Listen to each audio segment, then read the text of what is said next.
Innal hamdalillah, segala puji dan puja kehadirat Allah. Nahmaduhu wa nasta'inuhu wa nastaghfiruh.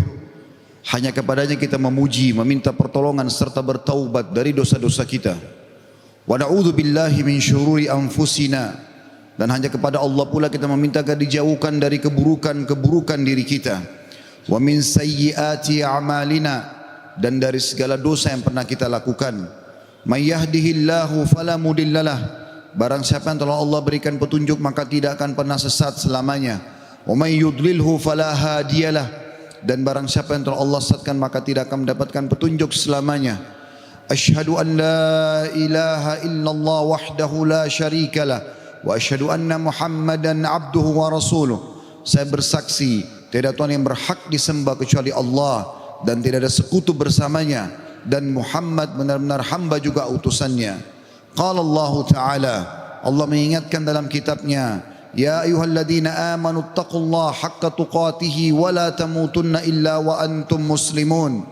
Hai sekalian orang-orang yang beriman, bertakwalah, hanya patuh dan tunduklah kepada satu-satunya pencipta segala sesuatunya, baik di langit, di bumi, di kedalaman lautan, yaitu Allah.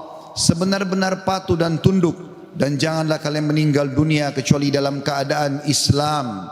Di ayat yang lain qala Allah Ta'ala, ya ayuhan nasu taqu rabbakumul ladzi khalaqakum min nafsin wahidah wa khalaqa minha zawjaha wa batha minhuma rijalan katsiran wa nisaa wattaqullaha alladzi tasaaluna bihi wal arham innallaha kana 'alaikum raqiba. Hai sekalian manusia, bertakwalah, hanya tunduklah kepada Allah yang telah menciptakan kalian dari jiwa yang satu, yaitu Adam alaihissalam, dan menciptakan dari jiwa yang satu istrinya Hawa alaihissalam, dan telah banyak memberikan keturunan laki-laki juga perempuan dari keduanya. Sekali lagi, bertakwalah kepada Allah dan jagalah hubungan silaturahim, sesungguhnya Allah senantiasa mengawasi kalian. Di ayat yang ketiga qala Allah Ta'ala, ya ayyuhalladzina amanu taqullaha wa qulu qawlan sadida yuslih lakum a'malakum wa yaghfir lakum dhunubakum wa may yuti'illaha wa rasulahu faqad faza fawzan 'azima. Hai sekalian orang-orang yang beriman, sekali lagi patuh dan tunduklah kepada Allah, nikmati yang halal, kerjakan yang diperintahkan, tinggalkan yang dilarang, dan ucapkan kalimat yang benar, jujurlah. Niscaya dia akan memperbaiki amal-amal perbuatan kalian, mengampuni dosa-dosa kalian. Barang siapa yang mentaati Allah dan Rasulnya, dia telah mendapatkan kemenangan yang besar. Amma ba'd, fa inna asdaqal hadithi kitabullah. Kita tahu sebaik-baik rujukan umat Islam dalam segala lini kehidupan mereka, terutama ibadah, adalah Al-Quran, kitabullah. Wa khair hadyu hadi Muhammadin sallallahu alaihi wa ala alihi wa sahbihi wa sallam. Dan petunjuk yang terbaik setelah Al-Quran adalah petunjuk Nabi besar Muhammad sallallahu alaihi wa ala alihi wa sahbihi wa sallam. Wa syarrul umuri muhdatsatuha, dan seburuk-buruk perbuatan terutama dalam ibadah yang tidak punya rujukan wahyu Al-Quran dan sunnah. Fa inna kulla muhdatsatin bid'ah, semua ibadah yang tidak punya rujukan dikenal dengan perbuatan baru dalam agama. Wa inna bid'atin dhalalah, perbuatan baru itu akan membawa pelakunya pada kekeliruan. Wa dalal finar, keluar akan membawa pelakunya ke dalam api neraka. Saudaraku seiman rahimani wa rahimakumullah, apa yang saya bacakan tadi dikenal dengan khutbah hajah. Baginda Nabi SAW tidak melewatkan momen-momen penting pada saat ingin menyampaikan wasiat kepada umatnya, kecuali beliau membuka dengan khutbah hajah. 3 ayat tentang pentingnya bertakwa dan tunduk kepada Allah, serta mengingatkan agar ibadah selalu punya rujukan wahyu Al-Quran dan sunnah. Pada kesempatan ini kita akan bahas tentang keajaiban istighfar. Saudaraku seiman, banyak sekali ayat Al-Quran dan hadis Nabi SAW mengingatkan masalah ini. Dan juga kita akan dengarkan nanti perkataan para salafus salih tentang keajaiban istighfar dan dahsyatnya. Begitu juga insya Allah kita akan sebutkan apa yang didapatkan pada saat seseorang melazimkan istighfar itu. Mungkin sebagian orang terlintas di benaknya, istighfar kami semua sudah tahu, tapi pertanyaannya, apakah anda sudah rutinkan? Nanti akan lebih jelas insya Allah dengan statement para ulama salaf tentang masalah ini. Beranjak bahasan kita, saudaraku seiman, perintah Allah subhanahu wa ta'ala kepada nabinya Muhammad sallallahu alaihi wa ala alihi wa sahbihi wasallam yang sudah diampuni dosanya yang lalu dan akan datang. Allah berfirman, A'udzu billahi minasyaitonir rajim dalam surah An-Nasr ayat 3, fasabbih bihamdi rabbika wastaghfir innahu kana ghaffara. Maka bertasbihlah engkau hai Muhammad dengan memuji Tuhanmu dan mohon ampunlah kepadanya. Padahal Nabi Muhammad SAW sudah diampuni dosa-dosanya yang lalu dan akan datang. Sesungguhnya Dia Allah adalah zat yang maha penerima taubat. Juga dalam ayat yang lain dalam surah Muhammad ayat 19 Allah memerintahkan Nabi Muhammad SAW istighfar. A'udzu billahi minasyaitonir rajim wastaghfir li dzambik walil mu'minina wal mu'minat wallahu ya'lamu mutaqallabakum wa mathwaakum. Dan mohonlah ampun bagi dosamu hai Muhammad dan bagi dosa orang-orang beriman laki-laki dan orang beriman perempuan, dan Allah Maha mengetahui tempat kamu berusaha dan tempat tinggalmu. Juga baginda Nabi sallallahu alaihi wa ala alihi wa sahbihi wasallam bersabda, wallahi inni la astaghfirannallah wa atubu ilahi fil yaumi aktsara min 70 marrah. Demi Allah, padahal beliau tidak butuh untuk sumpah, tapi untuk memastikan tentang pentingnya pengucapan istighfar di lisan setiap orang di antara kita. Beliau mengatakan, demi Allah, aku selalu beristighfar kepada Allah. Artinya pengucapan permohonan maaf kepada Allah dan bertaubat kepadanya. Maksudnya mengucapkan ikrar tidak akan mengulangi kesalahan dalam setiap harinya lebih daripada 70 kali. Dan hadis ini hadis sahih diriwayatkan oleh Imam Muslim. Juga dalam riwayat yang lain Nabi SAW sebutkan fil yaumi mi'ata marrah, dalam setiap hari sampai 100 kali. Saudaraku seiman, para ulama salaf menjelaskan kepada kita bagaimana kedudukan istighfar. Bermula dari perkataan sahabat yang mulia Abu Musa al-Ash'ari radhiyallahu anhu. Beliau mengatakan, dahulu kita memiliki dua pelindung dari azab atau siksaannya Allah. Salah satunya telah pergi, yaitu keberadaan Rasulullah sallallahu alaihi wa ala alihi wa sahbihi wasallam di tengah-tengah kita. Selama Nabi masih hidup sallallahu alaihi wasallam, mereka tinggal datang ke Nabi mengatakan mohon ampunlah untuk kami. Tapi sekarang Nabi sudah meninggal, maka sudah hilang satu kesempatan itu untuk menghilangkan azab, gangguan, gempa, banjir, bencana, kesulitan, wabah seperti sekarang. Dan tersisa satu, yaitu istighfar. Apabila ia juga telah pergi dari lisan seseorang di antara kita, maka niscaya kita binasa. Rabi' ibn Haytham rahimahullah, seorang ulama tabi'in berkata, merendahlah kalian kepada Rabb kalian, berdoalah kepadanya di kala senggang, maka Allah telah berfirman dalam hadis qudsi, man da'ani fir rakha'i ajabtuhu fi syiddah. Siapa yang memohon kepadaku pada saat dia senggang, aku akan penuhi kebutuhannya pada saat lagi sempit. Wa man sa'alani a'taitu, dan siapa yang memohon kepadaku pasti aku akan beri, kata Allah. Wa man tawadha'a li rafa'tu, dan siapa yang merendah karena aku akan angkat derajatnya. Wa man tafarraga li rahimtu, dan siapa yang meluangkan waktu untuk ibadah kepadaku, aku akan kasihi dia. Wa man istaghfarani ghafartulah, dan siapa yang memohon istighfar kepadaku, memohon ampun, aku pasti akan memaafkan kesalahannya. Sahal radhiyallahu anhu telah berkata tentang istighfar dalam menghapus dosa. Beliau mengatakan, permulaan istighfar adalah pengampunan atau mengingat, memanggil Allah. Kemudian akan bergantung kepada Allah, lalu kemudian tidak akan mengulangi kesalahan-kesalahan. Ibnul Jauzi berkata rahimahullah, iblis berkata, aku membinasakan anak cucu Adam dengan dosa, dan mereka membinasakanku dengan istighfar dan ucapan la ilaha illallah.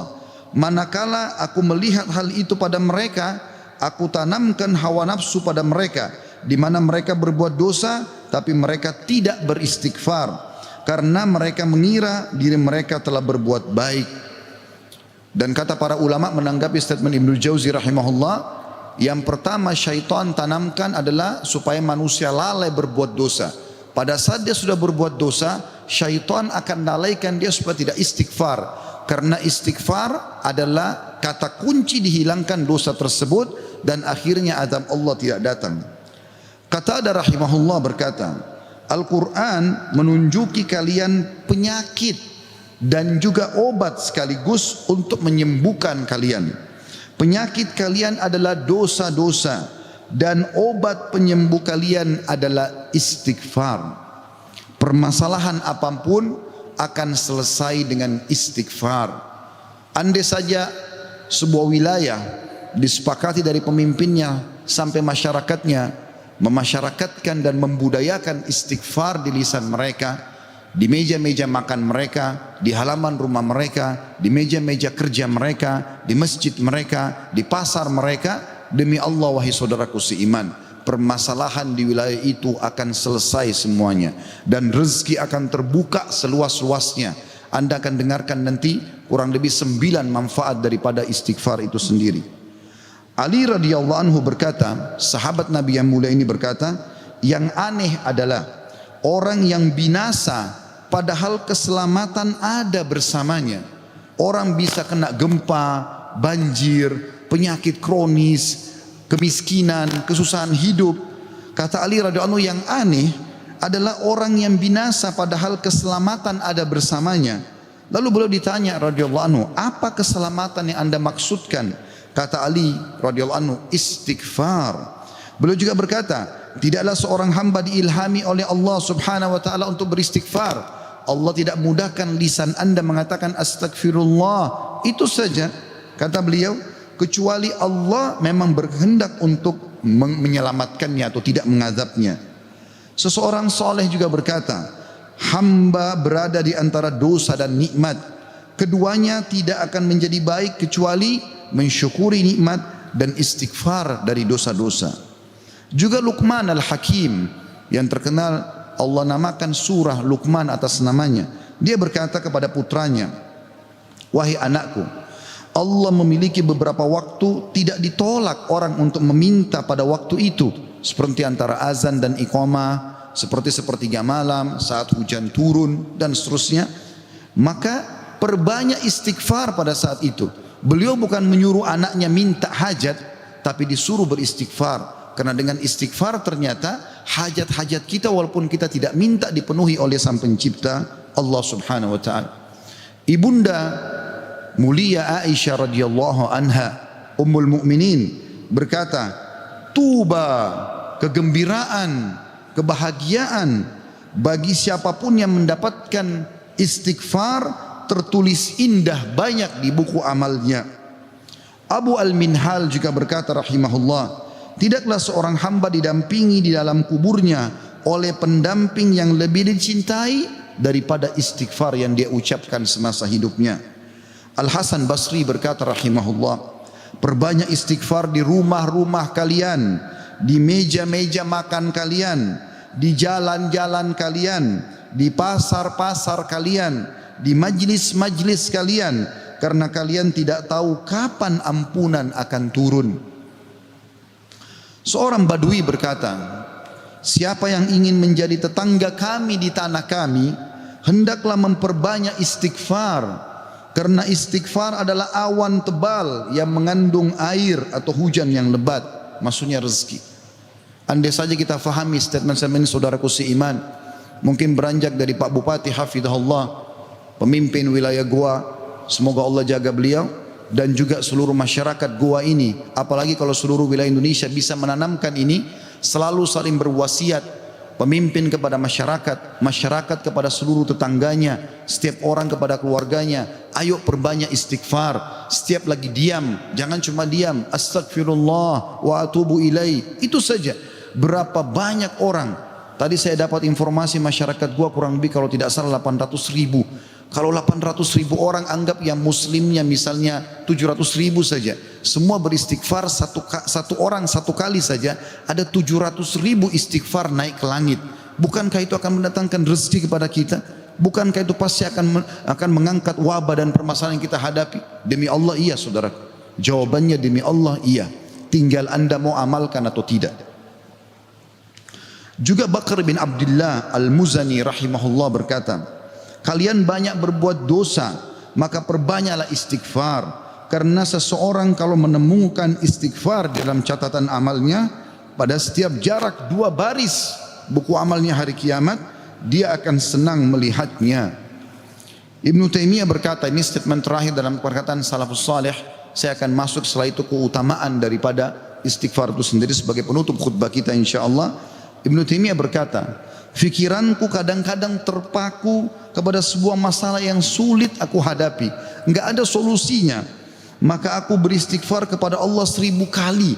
Astaghfirullah wa atubu ilaih, astaghfirullah wa atubu ilaih. Terus saya ucapkan 1000 kali sampai dadaku dilapangkan dan masalah yang sulit pun terpecahkan.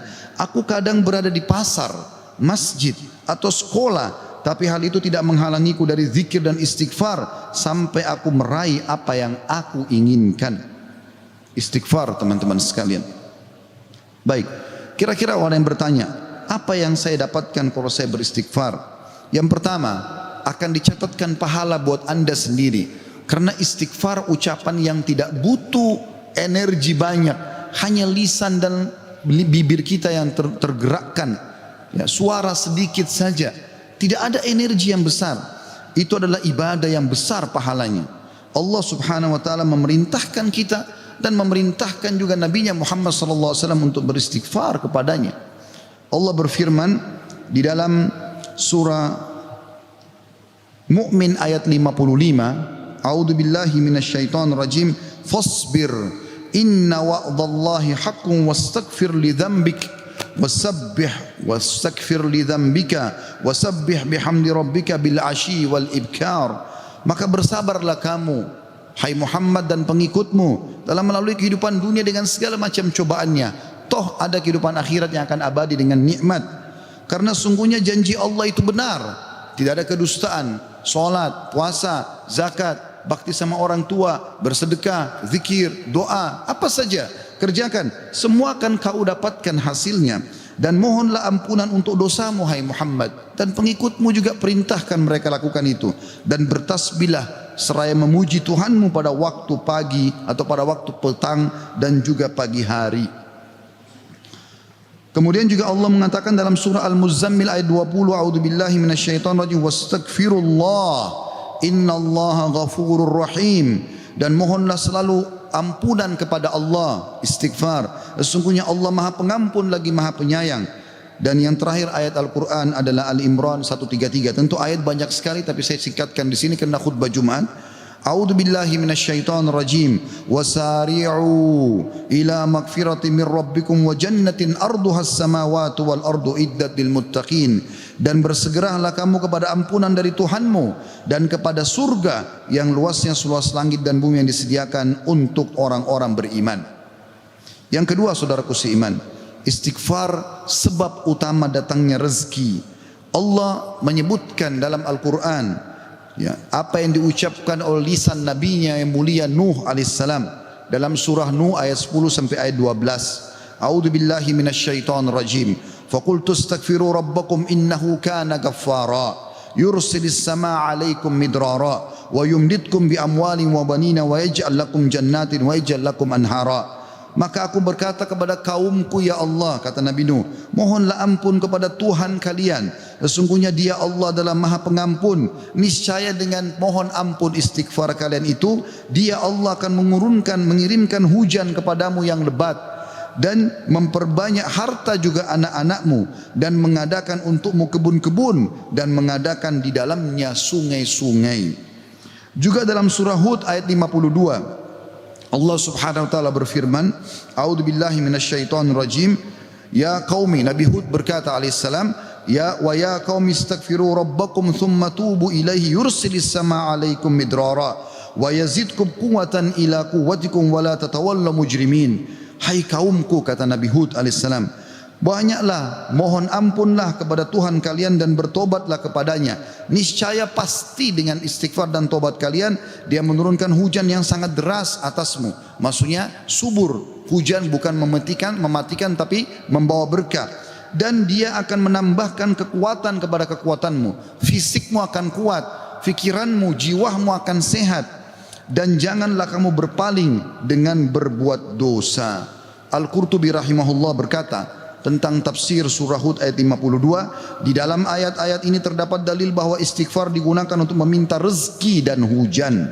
Juga Ibnu Katsir berkata rahimahullah dalam tafsir beliau surah Hud ayat 25, jika kalian bertobat dan memohon ampunan kepada Allah serta kalian mentaatinya, niscaya Allah akan memperbanyak rezeki kalian, memberikan kalian minum dengan nikmat-nikmat langit, mengeluarkan untuk kalian nikmat-nikmat bumi, menumbuhkan untuk kalian tumbuh-tumbuhan, mengalirkan untuk kalian air, dan menjadikan untuk kalian kebun-kebun. Di dalamnya terdapat berbagai macam buah-buahan, dan dia menyelingi di antara kebun-kebun tersebut sungai-sungai yang mengalir.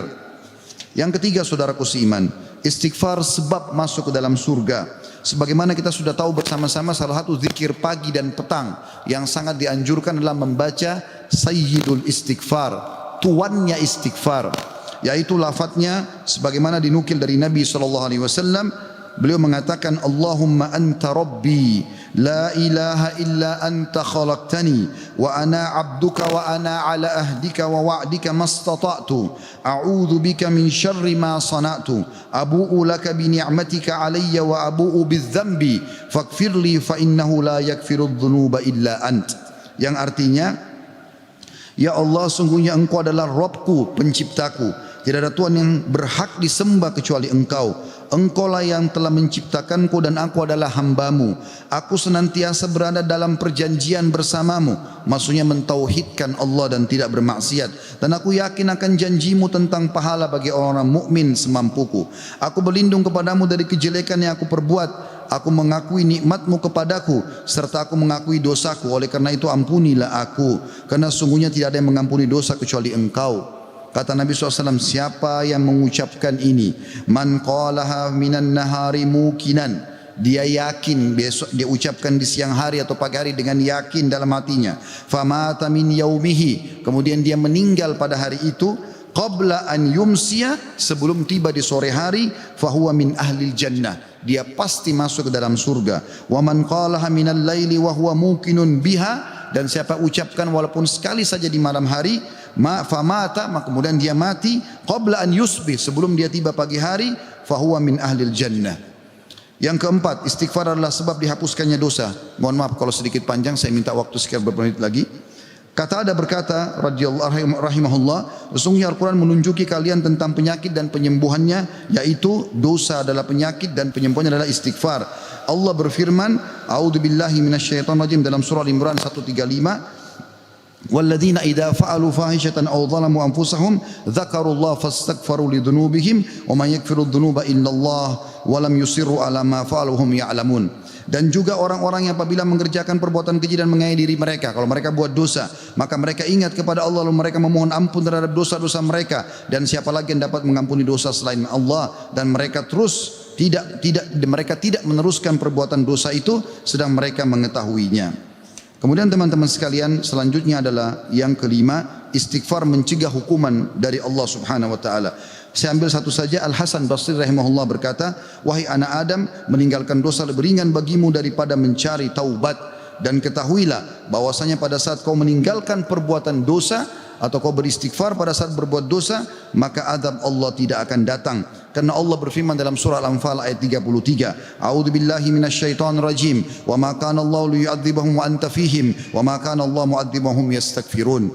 Dan Allah sekali-kali tidak akan mengadab mereka sedangkan kamu berada di tengah-tengah mereka, hai Muhammad, dan tidak pula Allah akan mengadab mereka sedang mereka selalu memohon ampun. Yang keenam, istighfar sebab diangkatnya derajat. Dalam sebuah hadis, ajarkan bab ini kepada anak anda. Dalam hadis riwayat Ahmad dengan sanad hasan, kata baginda Nabi SAW, Inna Allah Azza wa Jalla yarfa'ud darajati lil abdi salihi fil jannah, fayaqulu ya Rabbi anna li hadhihi, fayaqulu bi istighfari waladika lak. Sesungguhnya Allah yang maha suci dan maha tinggi mengangkat derajat seseorang hamba saleh di surga, sehingga dia bertanya, yang sudah mati diangkat derajatnya tinggi di surga. Hamba ini bingung, dia tidak pernah merasa berbuat amal yang bisa membawa dia ke derajat itu. Lalu dia bertanya, wahai Rabbku, dari mana nikmat ini hamba dapatkan? Maka kata Allah SWT, dari istighfar anakmu untukmu. Yang ketujuh, istighfar adalah sebab disucikan hati. Sebagaimana Nabi SAW bersabda, innal mu'mina idza adzama dzamban kanat nuqtatan sauda'u fi qalbihi. Kalau seorang mukmin berbuat dosa akan menjadi titik hitam dalam hatinya. Fa in taba wa naza wastaghfara su'ika qalbuhu minha. Kalau dia bertaubat, kemudian dia beristighfar kepada Allah, meninggalkan dosanya, maka akan diangkat noda hitam itu dalam hatinya. Fa in zadat hatta taglufa qalbu fadzalika ar-rana alladhi dzakarahu Allah fi kitabihi kalla barrana ala qulubihim ma kanu yaksibun.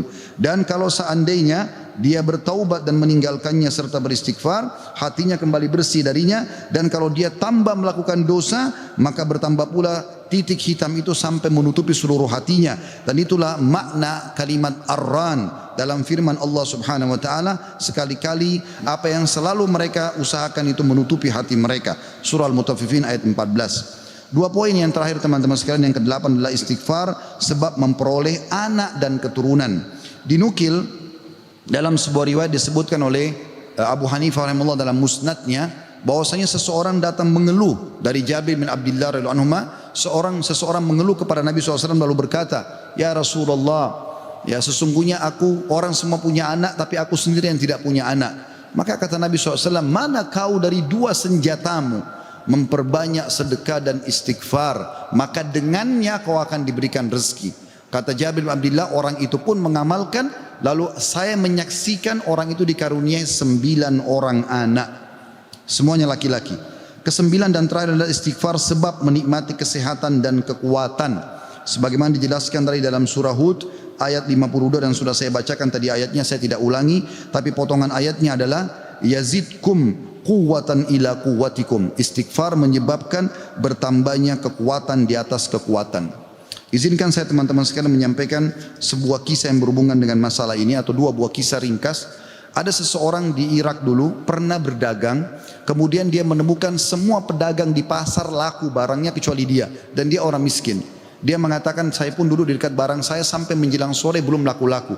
Maka tiba-tiba saya mengingat firman atau sabda Nabi SAW, man aksara istighfar, siapa yang memperbanyak istighfar, ja'alallahu lahu min kulli hammin faraja, Allah akan berikan kelapangan dari setiap kesedihannya, wa min kulli dikin makhraja, dan jalan keluar dari setiap masalahnya, dan juga razaqahu min haitsu la yahtasib, maka Allah akan berikan rezeki dari tempat tidak disangka-sangka.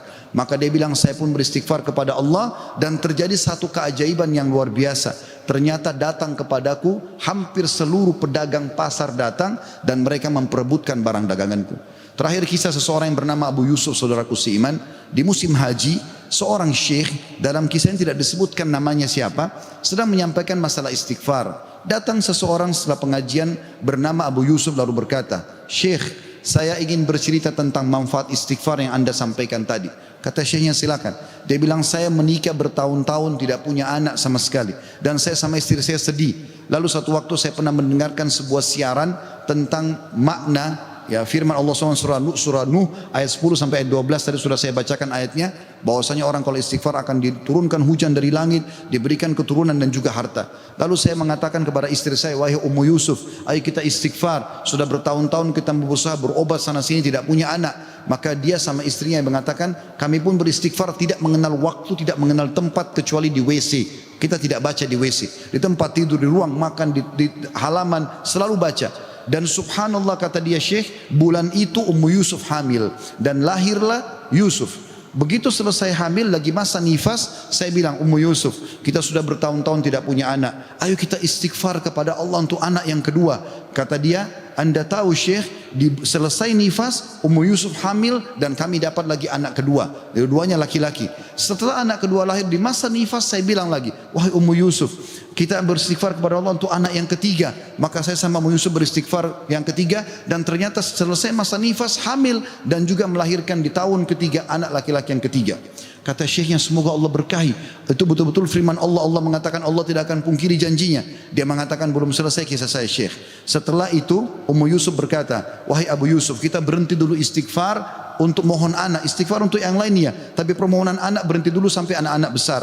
Kami sepakat 2-3 tahun kemudian saya mengatakan, Ummu Yusuf, sekarang saatnya kita minta agar Allah berikan kita anak perempuan yang cantik dan salihah. Maka kami pun beristighfar dan ternyata Ummu Yusuf hamil dan sekarang saya di musim haji. Wahai Syekh, sedang datang bersama Ummu Yusuf yang baru saja melahirkan bersama dengan bayinya, bayi perempuan. Aqulu qauli hadza, saya sudah mengucapkan perkataan saya ini, wa astaghfirullah li wa lakum, dan saya beristighfar kepada Allah, mengajak jamaah istighfar kepada Allah. Fastaghfiruhu innahu huwal ghafurur rahim, beristighfarlah sungguh Dia Maha Pengampun dan juga Maha Pengasih. Alhamdulillah wassalatu wassalamu ala Rasulillah. Segala puji dan puja kehadirat Allah Subhanahu wa taala, juga salawat dan taslim kepada Nabi besar Muhammad sallallahu alaihi wa ala alihi wa sahbihi wasallam. Hari Jumat adalah hari yang mulia saudaraku seiman, dan ada waktu mustajab doa.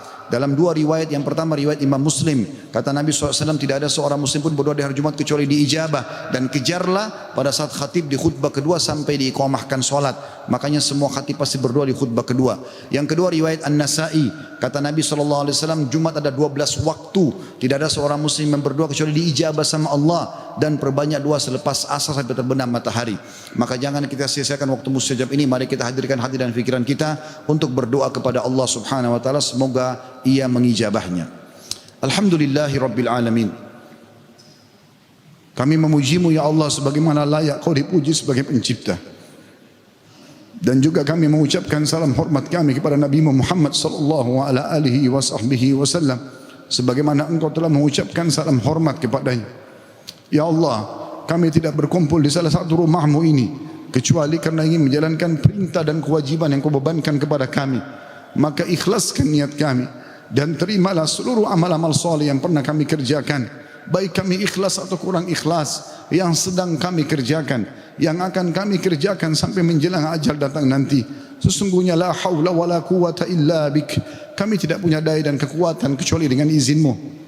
Ya Allah, ampunilah seluruh dosa-dosa kami, dosa kedua orang tua kami, dosa seluruh kerabat-kerabat kami, dosa seluruh kenalan-kenalan kami, bahkan dosa seluruh muslimin dan muslimat, mukminin dan mukminat yang hidup dan juga yang sudah meninggal.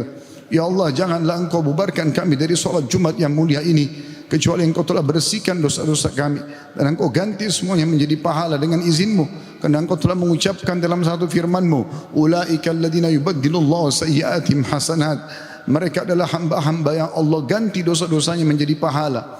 Ya Allah, jadikan negara kami Indonesia negara yang aman, tentram, damai. Seluruh umat Islam di bawah naungan ukhuwah Islamiyah. Dalam hal ibadah mereka kembali kepada Al-Quran dan Sunnah. Makmurkan negeri kami, lunasi utang-utang negara kami, bukalah seluruh rezeki dari seluruh penjuruhnya. Kembalikan kami semua ke jalan-Mu ya Allah. Dan siapapun menginginkan keburukan bagi negara kami, bagi agama kami, bagi diri-diri kami, kembalikan tipu daya mereka kepada diri mereka sendiri. Ya Allah, tolonglah saudara kami di Palestina, di Syria, di Yaman, di Irak, di Myanmar, di Ahsa, dimanapun mereka berada sedang tertindas. Ikhlaskan niat mereka, terima para syuhada mereka, muliakan Islam di tangan mereka dan tangan kami semua, serta ikut sertakan kami bersama mereka di pahala, baik dengan doa, dengan harta, dengan jiwa kami. Dan ya Allah, satukanlah kami semua di surga Firdaus tanpa hisab, mana Engkau satukan kami dalam majlis yang mulia ini. Rabbana atina fid dunya hasanah, ya Allah berikanlah kami semua kebaikan di dunia, wa fil akhirati hasanah, dan semua kebaikan di akhirat, wa qina adzabannar, selamatkan kami dari api neraka, wa adkhilnal jannata ma'al abrar, dan masukkanlah kami ke dalam surga bersama orang-orang yang patuh. Ya Azizu ya Ghaffar, wa Izzat yang maha mulia dan juga maha pengampun. Ya Rabbal alamin, wa Tuhan alam semesta. Wa sallallahu nabiyina Muhammadin walhamdulillahi rabbil alamin. Inna Allah ya'mur bil adli wal ihsan. Allah seluruh menyuruh kita berbuat adil dan kebaikan.